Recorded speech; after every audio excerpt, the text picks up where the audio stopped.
राजेंद्र जी राठौड़ तो देखो अभी भूमिगत हैं, वो तो परिसीमन में तोड़ फोड़ में लगे हुए हैं, रिजल्ट क्या आता देखते हैं। लेकिन मदन राठौड़ जी को तो मानता ही नहीं है कोई बीजेपी में। आप बताओ कोई मानता है? अगर मानता तो आरएस मेंस की भर्ती को निरस्त कराने के लिए, वो एग्जाम को निरस्त कराने के लिए आके कह गए मेरी सब जगह बात हो गई है, ऊपर हो गई है, नीचे हो गई, और वो कल एग्जाम हो रही है। तो बीजेपी के प्रदेश अध्यक्ष की जिस पार्टी में ये हालत हो, और मुख्यमंत्री जिसके लिए उनके मंत्री कहते हैं कि मुख्यमंत्री जी ने कहा कि हम निरस्त करा देंगे, तो फिर ये बीच में तीसरी चीज आ कौन रही है? इसका मतलब जो हम कह रहे हैं कि न मुख्यमंत्री की चलती है न प्रदेश अध्यक्ष की चलती है। बीजेपी में पर्ची से काम होते हैं या खर्ची से काम होते हैं। पूरी तरीके से हमने इसको अपडेट कर लिया है और मंडल की कार्यकारिणी में भी 80% काम आज की तारीख तक हमारा पूरा हो गया है। हमारा बीएलए का जो काम है उसमें बीएलए हमने काफी जगह बना लिए, करीब 72 विधानसभा क्षेत्रों में। बट चुनाव आयोग ने अभी 4 दिन पहले उसमें संशोधन किया कि पहले फोटो नहीं मांग रहे थे, अब फोटो मांग रहे हैं। तो हम ये चाहते हैं कि पूरी तरीके से जो फोटो और मोबाइल नंबर का उसमें कॉलम नहीं था, और अभी 4 दिन पहले ही उन्होंने अपडेट किया है, तो हमने उसको दोबारा लगा दिया है। और हमारा ऐसा मानना है कि हम 28 तारीख पहले तमाम 200 विधानसभा क्षेत्रों के बीएलए हम लोग चुनाव आयोग को भिजवा देंगे, और मंडल की पूरी कार्यकारिणी। अभी हमने नगर कांग्रेस कमेटी हमारी पहले केवल 80 जगह बनी हुई थी, जो कोई इंटरेस्टेड था उसने बना ली, नहीं बनाई। लेकिन नए तरीके से हमने ये तय किया है कि 246 नगर पालिकाएं जहां पर ब्लॉक का अकेला अगर कोई ब्लॉक है शहर का, तो वहां हमने अलग से नगर नहीं बनाया, ब्लॉक कांग्रेस कमेटी बनाई है और नीचे वार्ड कांग्रेस कमेटी है।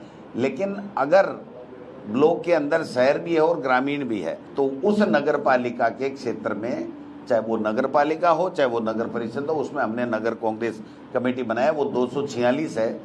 तकरीबन आधे से ज़्यादा हमने वहाँ के नगर मंडल अध्यक्ष नगर अध्यक्ष बना दिए हैं, और उनकी कार्यकारिणी के लिए आज से हमने एक अभियान चालू किया है कि सारे के सारे जयपुर मंडल के तमाम प्रदेश कांग्रेस कमेटी के जो हमारे ऑब्जर्वर थे, उन्होंने अपनी अपनी रिपोर्टें प्रस्तुत की हैं और बनाई हैं। उसमें नगर की कार्यकारिणी 30 लोगों की, एक नगर अध्यक्ष और 30 की कार्यकारिणी हम लोग बनाएंगे। और ये कार्य भी हम इसी 28 तारीख से पूरा हम चाहते हैं कि करें।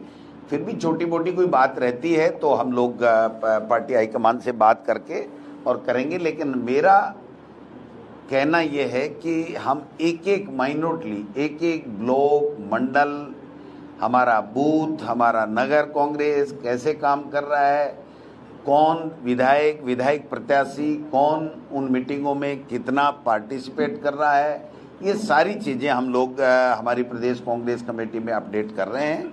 मुझे बहुत खुशी है बताते हुए कि काफ़ी जगह इतना अच्छा काम हुआ है कि ब्लॉक की कार्यकारिणी भी 11 बूथ की कार्यकारिणी भी 11 की बन चुकी है, मंडल की कार्यकारिणी बन चुकी है, नगर अभी दिए हैं तो नगर की कार्यकारिणी के लिए आज हमने इनको निर्देश दिया, और बीएलए का जो अधूरा काम है उसके लिए हम दे रहे हैं। और तकरीबन 30% जो मंडल की कार्यकारिणी नहीं बनी है उसके लिए भी हम कर रहे हैं। पूरा पारदर्शिता के साथ में हम लोग काम कर रहे हैं। जहां हमें ये सूचना मिल रही है कि यहाँ पर ब्लॉक अध्यक्ष कोऑपरेट नहीं कर रहा है, या मंडल अध्यक्ष कोऑपरेट नहीं कर रहा है, या मान लीजिए वो मंडल अध्यक्ष बन गया लेकिन वो इच्छुक नहीं है, या वो निष्क्रिय है, तो उसकी रिपोर्ट भी हम पूरी तरीके से लेकर के उसको कैसे ठीक किया जाए उस दिशा में हम काम कर रहे हैं। एक चीज़ माइनॉरिटीली नोट कर रहे हैं, क्योंकि संगठन जितना मजबूत होगा उतनी ही हमारी पार्टी मजबूत होगी। और नगर निकाय और पंचायत राज चुनाव में इन तमाम जो ब्लॉक अध्यक्षगण हैं, मंडल अध्यक्षगण हैं, नगर अध्यक्षगण हैं, इनकी कार्यकारिणी है, उनकी प्रमुख भूमिका हम लोग रखने वाले हैं। ये हमने फैसला लिया है, क्योंकि हमारे नेता खड़गे साहब और राहुल जी कह रहे हैं कि जिला कांग्रेस कमेटी की एमएलए और एमपी की टिकटों में भूमिका रखने का फैसला हमारी पार्टी हाईकमान ने किया है, तो प्रदेश कांग्रेस कमेटी ने भी ये फैसला किया है कि इन तमाम जो संगठन के पदाधिकारी हैं उनको हम नगरपालिका और पंचायती राज के टिकटों में इनकी प्रमुख भूमिका करने वाले हैं। और हमारा प्रयास रहेगा कि नगरपालिका और पंचायत राज चुनाव 50% लोगों को टिकट 50 साल से कम उम्र के नौजवानों को दी जाए। महिला, SC ST का जो रिजर्वेशन है उसके लिए जो भी क्राइटेरिया होगा वो हम पूरा करते ही करते हैं। लेकिन मुझे कहते हुए बड़ी तकलीफ हो रही है कि राजस्थान की सरकार यहाँ पर न तो पंचायती राज चुनाव कराना चाहती है, न नगर निकाय के चुनाव कराना चाहती है, और पूरी तरीके से पूरा सिस्टम ठप कर दिया है। न नगर पालिकाओं में पैसा जा रहा है, न उनके पास में कोई पट्टे वट्टे की जो आय होती थी उसको भी काम ठप कर दिया है। कोई मास्टर प्लान बन रहा था उसको ठप कर दिया है। पूरी तरीके से इलीगल कॉलोनियाँ बस रही हैं, लोग अतिक्रमण कर रहे हैं। एक तरीके से पूरी तरीके से डासा चरमराया हुआ है। न पंचायती राज का कोई सतूना बैठ रहा है। यहाँ से मुझे पता चला कि जिला परिषदों को ये कहा गया है कि जहाँ जहाँ कांग्रेस के प्रधान हैं, जहाँ जहाँ कांग्रेस समर्थित ज़्यादा सरपंच हैं, वहाँ पर नए काम स्वीकृत नहीं किए जाएं, पक्के काम स्वीकृत नहीं किए जाएं। मैं समझता हूँ कि ये पहली बार हो रहा है।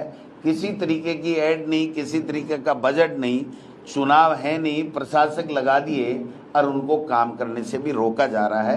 परिसीमन का काम इनसे हो नहीं रहा है। जो ओबीसी आयोग ये लोग बाग जिसकी 2022 का फैसला है, लेटेस्ट है, उसके बाद में इन्होंने 1.5 साल हो गई सरकार आए, न तो उन्होंने आयोग बनाया जिससे वो सर्वे कर सके कि ओबीसी की हमारे यहाँ कितनी संख्या है। क्योंकि सुप्रीम कोर्ट ये कहता है कि जब तक आप ओबीसी का आरक्षण दोगे, किसी भी चीज़ का आरक्षण दोगे, उसका सर्वे आपके पास में अधिकृत रूप से होना चाहिए, तभी आप उतनी प्रतिशत ओबीसी आप दे सकते हो। तो ये सर्वे इनको 1.5 साल में करा लेना चाहिए था, लेकिन इनको चुनाव कराने ही नहीं है। अभी आप देखिए कि राज्य निर्वाचन आयोग का काम है चुनाव कराना, लेकिन घोषणा कौन कर रहा है? मंत्री कर रहे हैं। मंत्री भी कौन से कर रहे हैं? खर्रा साहब कह रहे हैं हम इतने नवंबर से इतने नवंबर के बीच में, दिसंबर के बीच में चुनाव कराते। वो होते कौन है चुनाव की घोषणा करने वाले? ये संवैधानिक संस्थाओं को जीरो करके रख दिया इन्होंने। आप राज्य निर्वाचन आयोग तय करेगा कि कब होगा और किस प्रकार से चुनाव होगा, वो राज्य सरकार का काम नहीं है। इनका काम था परिसीमन, जिसकी नगर निकाय के चुनाव उसका भी परिसीमन की डेट चलेगी और पंचायती राज की भी चलेगी। और कोर्टों में लोग अटक गए क्योंकि इन्होंने तानाशाही की है, संविधान के विपरीत कार्य किया है, गाइडलाइन के विपरीत कार्य किया है। आज भी ऐसी ऐसी पंचायतें, एक पंचायत के गांव को 1 किलोमीटर से हटा करके 6 किलोमीटर, 8 किलोमीटर, 7 किलोमीटर, 5000 की आबादी, 6000 की आबादी की ग्राम पंचायत में फिर कोई गांव मिला दिया। मतलब मर्जी आए जैसे तोड़ मरोड़ करके अनाधिकृत लोगों ने यहाँ परिसीमन में तांडव नृत्य कर रखा है, जिसकी हम लोग निंदा भी करते हैं और लोग कोर्टों में जा रहे हैं। मैं फिर कहना चाहता हूँ कि जो ही इनका नोटिफिकेशन आएगा, 100% कम से कम 1000 से ज़्यादा ग्राम पंचायतें नगर निकाय में या पंचायती राज में, पंचायत समितियों या ग्राम पंचायतों की रिटें राजस्थान उच्च न्यायालय में जाने वाली हैं। क्योंकि इनको चाहिए ये कि कोर्ट में मामला उलझ जाए और उलझने के बाद में ये लोग बाग काम नहीं कर सके। जब 4 जुलाई राजस्थान उच्च न्यायालय ने कह दिया कि आप पहले हमको बताओ और उसके बाद में कुछ करना, जब इनकी डेट 4 जून थी फाइनल करने की, तो इनको जाकर के मई में फैसला आया था। इनको अर्ली हेयरिंग लगा करके राजस्थान उच्च न्यायालय को, माननीय न्यायालय को ये कहना चाहिए था कि साहब हमारी नोटिफिकेशन की डेट ही 4 जून है, इसलिए आप हमें जल्दी दे दीजिए, हम ये इस काम को जल्दी पूरा कर लेंगे। आज तक सरकार में से कोई भी व्यक्ति ने जाकर के नहीं कहा। और पंचायती राज राज्य मंत्री जो है, पंचायती राज राज्य मंत्री, कैबिनेट मंत्री तो कुछ बोलता है नहीं, बोलता है तो जो बोलता है आपको सबको पता है।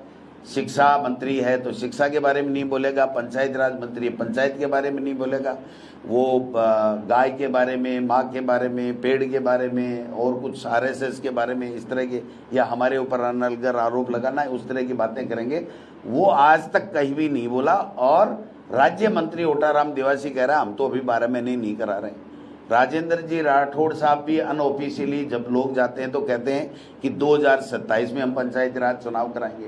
एक देश एक चुनाव का राग अल्पाने वाली वन स्टेट वन इलेक्शन की बजट उसमें राज्यपाल अभिभाषण में कहने वाले लोग अभी तक भी उपचुनाव भी भरतपुर और गंगानगर का नहीं करा पाए। गंगानगर में फार्म नॉमिनेशन हो गया और उसके बाद में हाई कोर्ट से स्टे लेके आए, और वो भी हाई कोर्ट का स्टे कैसे लेकर के आए कि ये 4 बीजेपी के वहां पर जिला परिषद मेंबर थे, एक का बैकडेट में इस्तीफा दिलाया, कलेक्टर से यहाँ पर लिखवाया। जब 1 अप्रैल के बाद के पहले के रिक्त का चुनाव हो रहा था तो उसका वहां पर इस्तीफा 25/4 को दिलाना और फिर 31/5 को भेजना और फिर वहां से कोर्ट से स्टे ला करके सेम डे 1 बजे तक फार्म भर गया। उसके बाद में भी उन्होंने ये चुनाव, तो जहां इनको लगता है कि छोटा मोटा चुनाव हम जीत सकते हैं वहां चुनाव करा देते हैं। भरतपुर में और गंगानगर में आज भी 1.5 साल से जिला परिषद का जिला प्रमुख नहीं है, और भरतपुर में तो हद ही कर रखी है, इन्होंने धज्जियां उड़ा रखी है कानून की। जिला कलेक्टर को प्रशासक लगा रखा है, इनके पास में जिला प्रमुख बनने लायक नहीं है।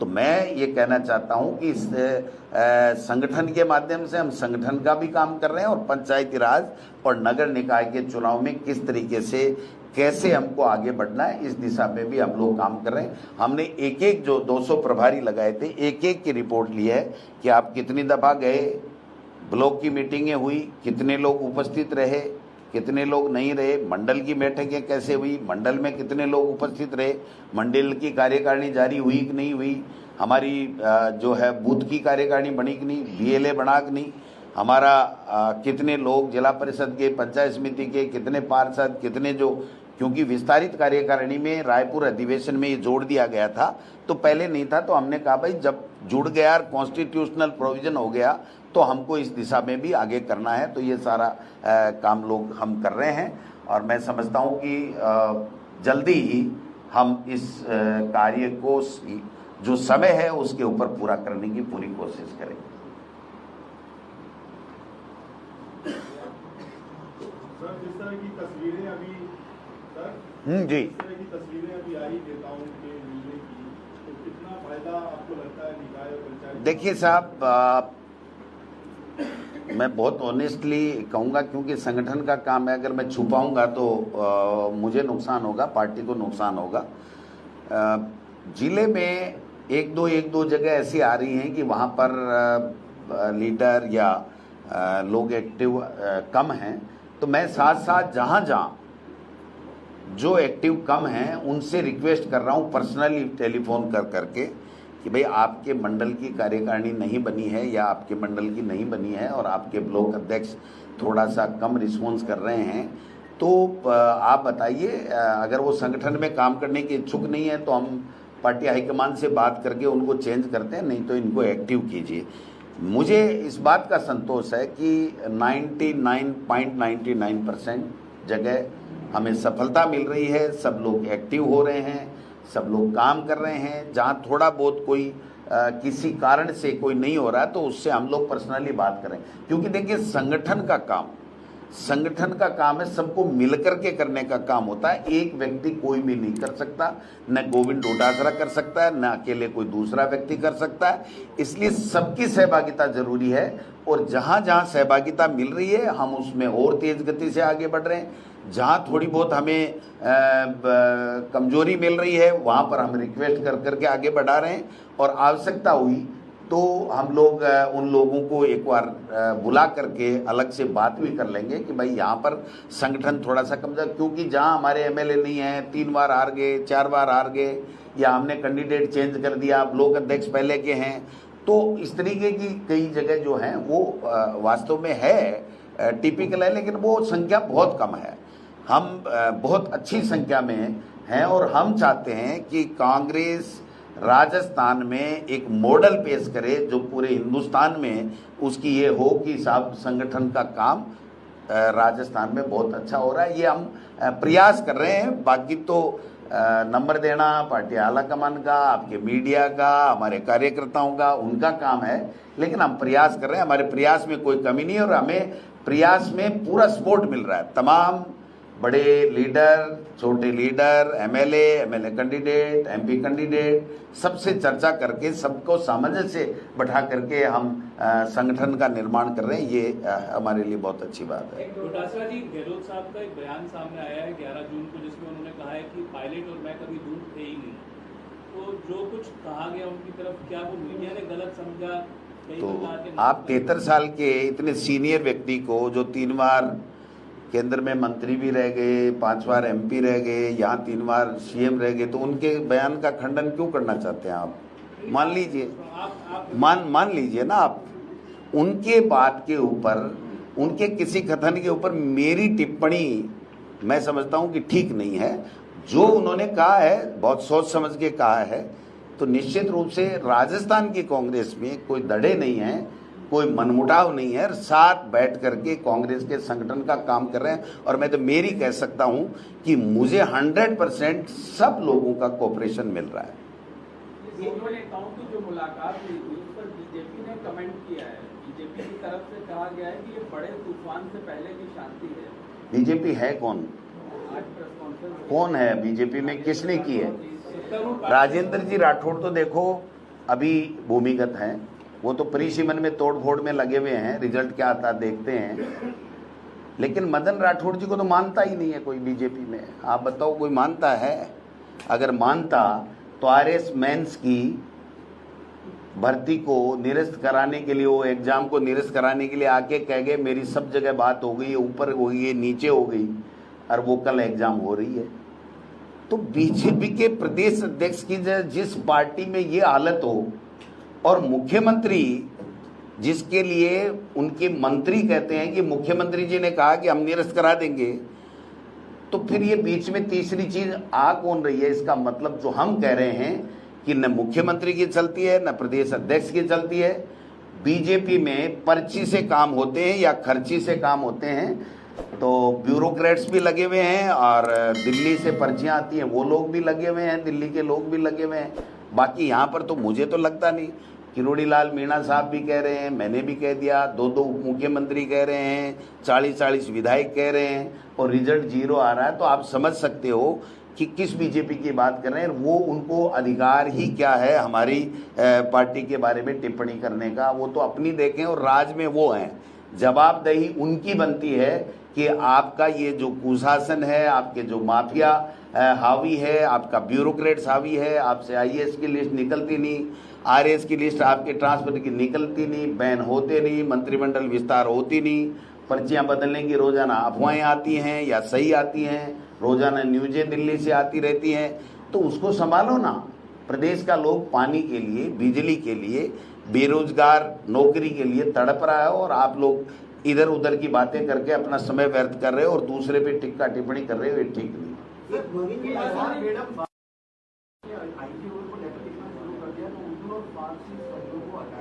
वो हैं कौन? क्या हैं वो? राज्य मंत्री है ना। राज्य मंत्री को एक सिपाही का ट्रांसफर का पावर तो है क्या? आप बताओ, उनके कहने से क्या कानून चेंज होते हैं? कितने कानून की किताबें हैं जिसमें जो शब्द हैं जो प्रचलन में हैं, क्या वो हटा देंगे? ये हटाने की कोशिश करेंगे तब तक तो खुद को हटा देगी जनता इनको। 3.5 साल हो रहे हैं, 1.5 तो गया। सर, एक नए जिलों में जिलाध्यक्ष की नियुक्ति करने की क्या प्रक्रिया रहेगी? देखिए, हम जल्दी प्रयास कर रहे हैं कि जो नए जिले बने हैं उसमें जिलाध्यक्ष बने और संगठन को अलग से उसको मजबूती मिले। तो इस दिशा में शीघ्र ही जो दिल्ली जाकर के हमारे प्रभारी जी, तीनों सह प्रभारी और हम लोग पार्टी हाईकमान से मिलकर के चर्चा करेंगे और इस दिशा में आगे बढ़ेंगे। युवा जो है वो निरंतर सड़कों पे है। एसआई भर्ती, आरएएस, वोकेशनल ट्रेनर, युवा मित्र, लेकिन सुनवाई कोई नहीं है। आप मुख्य विपक्षी दल है, क्या आप इन युवाओं के लिए कुछ प्लान कर रहे हैं? आप साथ देंगे? हम तो साहब प्लान ही नहीं कर रहे हैं, इनके लिए संघर्ष भी कर रहे हैं, चर्चा भी कर रहे हैं। जो ये संविधान तोड़ रहे हैं, इनकी चलती नहीं है, इनके कोई निर्णय करने की क्षमता नहीं है। जो पपेट बैठा करके पूरे राजस्थान का सत्यानाश कर दिया, जनादेश का अनादर कर दिया, उसके लिए भी रोजाना बात करते हैं। संविधान बचाओ की रैलियां कर रहे हैं, जिलों में जा रहे हैं और कर रहे हैं। इन युवाओं के लिए डेली बात करते हैं कि इनके आप निर्णय तो कीजिए, कोई भी निर्णय कीजिए, निर्णय कीजिए। जब 2 उप मुख्यमंत्री और 40 विधायक और मंत्री लिख दे और इनका एक कैबिनेट मंत्री जाकर के वहां पर आश्वासन दे आए और इनका प्रदेश अध्यक्ष आश्वासन दे आए और उसके बाद में रिजल्ट 0 आए, तो मैं तो कहता हूं डूब के मर जाना चाहिए। तो मना कर रहे हैं, वो तो गए ही नहीं। कौन नहीं गए? मदन राठौड़ नहीं गए? तो मना कर रहे हैं, कौन? मदन राठौड़। पर्ची आ गई होगी कि तेरे को मना करना है, वरना तो हमने और आपने तो देखा था कि वो बच्चों में खड़े होकर के मुस्कुरा के कह रहे थे जहां पहुंचानी थी बात पहुंचा दी है, जहां पहुंचानी थी पहुंचा दी है। वो अगले ने नहीं झेली या इन्होंने बात नहीं फेंकी, मुझे तो पता नहीं। लेकिन ये दुर्भाग्य है कि इस तरीके का स्टफ आ गया और ये लोग सरकार में बैठे हैं जो कोई जवाबदारी नहीं है, कोई बात ही नहीं है, कोई निर्णय की बात ही नहीं है। आप बताइए, वरना पहले दिन कह देते कि नहीं ये एग्जाम समय पे होगी, हमारा ये टाइम टेबल है। एक तरफ मैं एक बात पूछना चाहता हूँ, ये बच्चों को धोखा क्यों देते हैं? एक तरफ ये कहते हैं कि आरपीएससी यूनानिमस बॉडी है, माध्यमिक शिक्षा बोर्ड यूनानिमस बॉडी है, कर्मचारी चयन आयोग यूनानिमस बॉडी है, और उसके बाद में इनके नेता आके कहते हैं हम निरस्त करा देंगे, हम किसका देंगे। तो इसका मतलब आप चला रहे हो, हम पे तो आप झूठे आरोप लगाते थे। ये होते कौन है किसी भी संस्था को ये लिख करके देने वाले?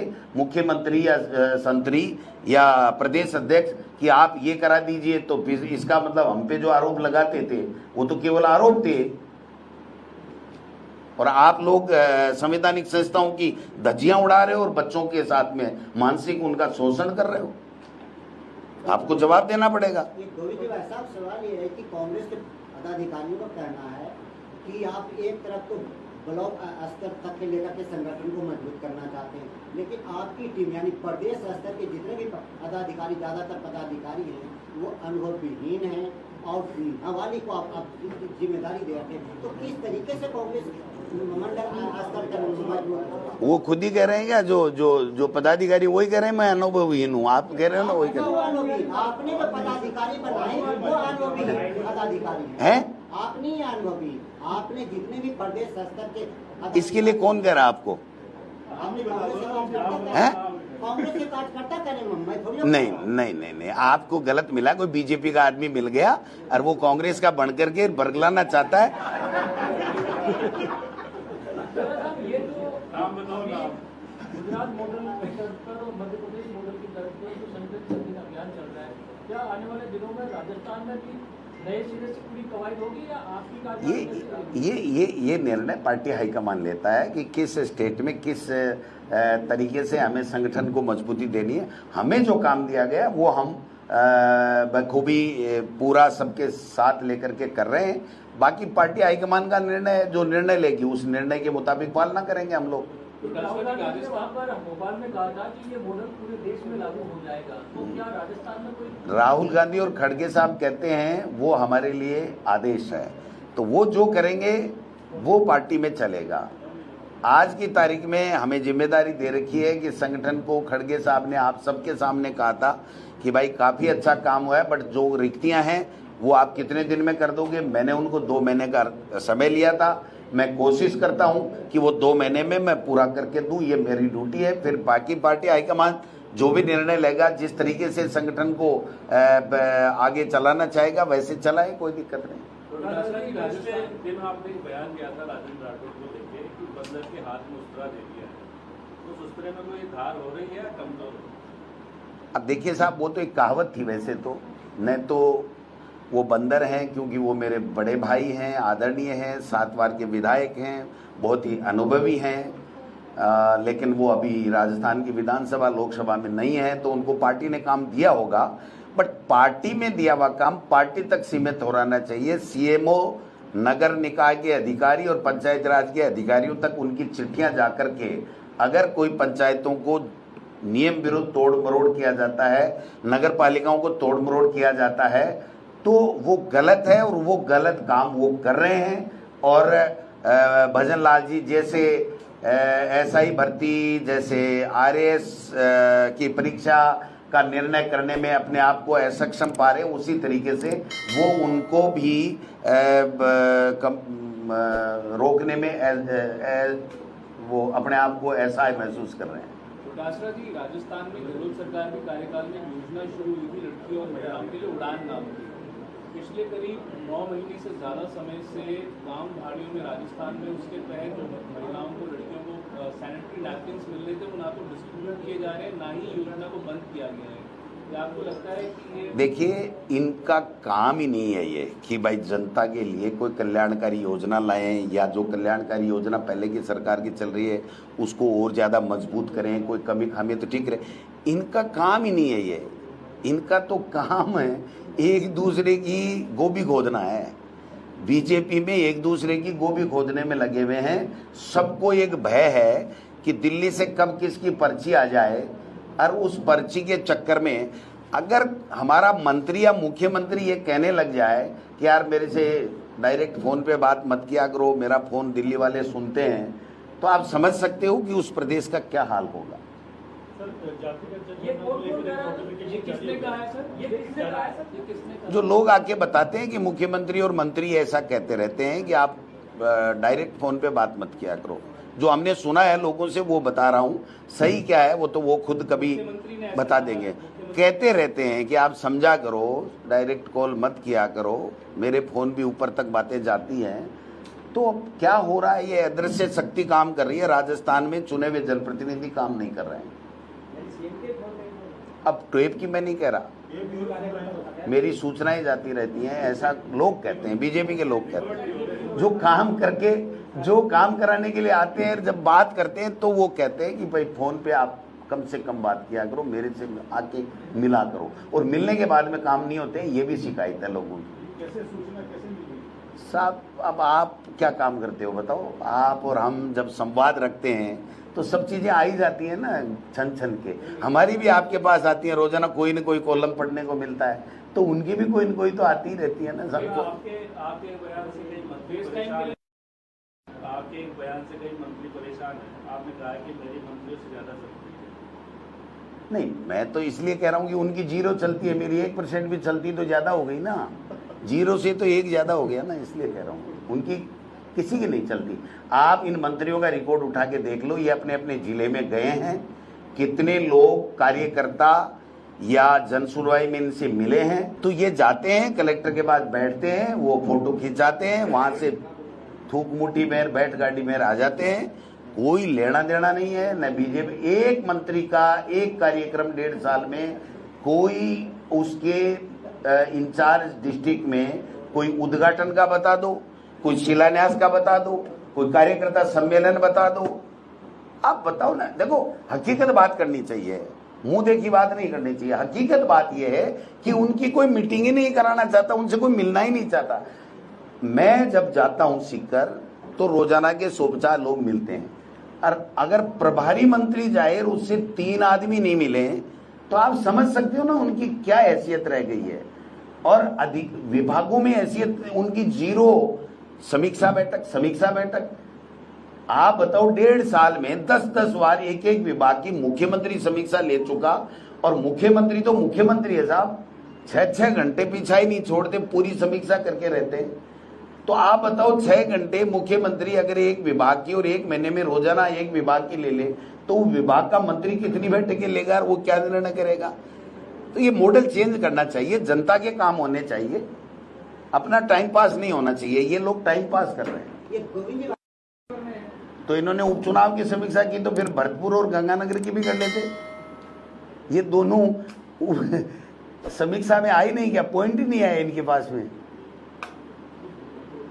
ये गोविंद जी भाई साहब, सचिन पायलट के समय में कांग्रेस संगठन ज्यादा मजबूत था या अभी मजबूत हुआ? अरे साहब, क्या बात करते हो? उनके समय में संगठन कमजोर होता तो हम राज में कैसे आते?